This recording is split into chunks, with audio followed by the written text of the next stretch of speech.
क्यों गांधी के सामने झुक गए अंबेडकर और किसके अनशन से मजबूर होकर डॉक्टर भीमराव ने कर दिए थे समझौते पर हस्ताक्षर। साथ ही आपको बताएंगे गांधी व अंबेडकर के मध्य टकराव की पूरी दास्तां। नमस्कार, आप देख रहे हैं दी निष्कर्ष और आज हम बात करने वाले हैं सांप्रदायिक पंचाट व पूना पैक्ट की, जिसे पूना समझौता भी कहा जाता है।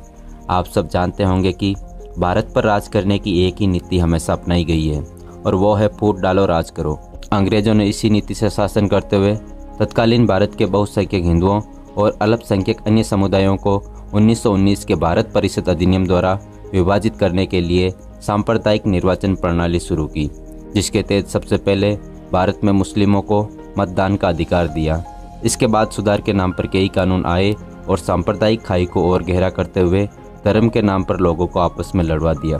इन सब से तत्कालीन क्रांतिकारी नेताओं को गहरा आघात पहुंचा और उन्होंने इसे उभरते हुए लोकतंत्र की हत्या करार दिया। भारतीय नेताओं के उस वक्त के अम्ब्रेला संगठन ने सांप्रदायिक निर्वाचन प्रणाली व अन्य कानूनों को लेकर अपना विरोध पुरजोर तरीके से दर्ज कराना शुरू कर दिया, जिसके कारण अंग्रेजों को राउंड टेबल कॉन्फ्रेंस का आयोजन करना पड़ा ताकि बातचीत द्वारा मध्य का रास्ता निकाला जाए।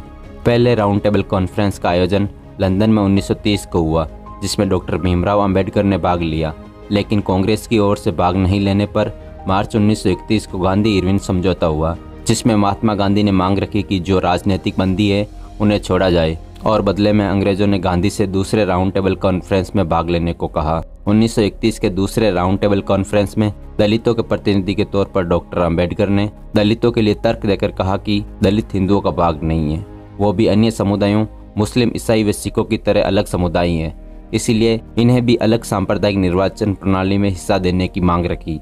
लेकिन गांधी ने यह कहकर कि दलित हिंदुओं का भाग है, इसका विरोध किया और अंबेडकर से मतभेद के कारण सम्मेलन बीच में छोड़कर भारत लौट आए, जहां उन्हें आते ही पुणे की येरवड़ा जेल में डाल दिया गया तथा फूट डालो राज करो की नीति के तहत 16 अगस्त 1932 को सांप्रदायिक पंचायत यानी कम्युनल अवार्ड की घोषणा कर दी। कम्युनल अवार्ड का मतलब सरल शब्दों में दलितों व माइनॉरिटी के लिए अलग निर्वाचन व्यवस्था से है। कम्युनल अवार्ड के विरोध में महात्मा गांधी ने जेल में आमरण अनशन शुरू कर दिया, जिसके कारण दिन ब दिन उनकी हालत बिगड़ने लगी और उस वक्त के अन्य नेताओं के दबाव में मजबूरन डॉक्टर भीमराव अंबेडकर को दलित हिंदुओं का ही भाग मानना पड़ा। 24 सितंबर 1932 को डॉक्टर राजेंद्र प्रसाद की अध्यक्षता में गांधी व अंबेडकर के मध्य समझौता हुआ, जिसे पूना पैक्ट कहते हैं। समझौते में गांधी ने दलितों के उत्थान के लिए कुछ करने का वादा किया, जिसके बाद अंबेडकर अलग निर्वाचन व्यवस्था को छोड़ने के लिए राजी हुए। इस समझौते के कुछ समय बाद डॉक्टर अंबेडकर गांधी व कांग्रेस से काफ़ी नाराज हुए और उन्होंने कहा कि पूना पैक्ट में दलितों के साथ बहुत बड़ा धोखा हुआ है। बाबा साहब डॉक्टर अंबेडकर उन लोगों में से हैं जिन्होंने तीनों राउंड टेबल कॉन्फ्रेंस में भाग लिया था।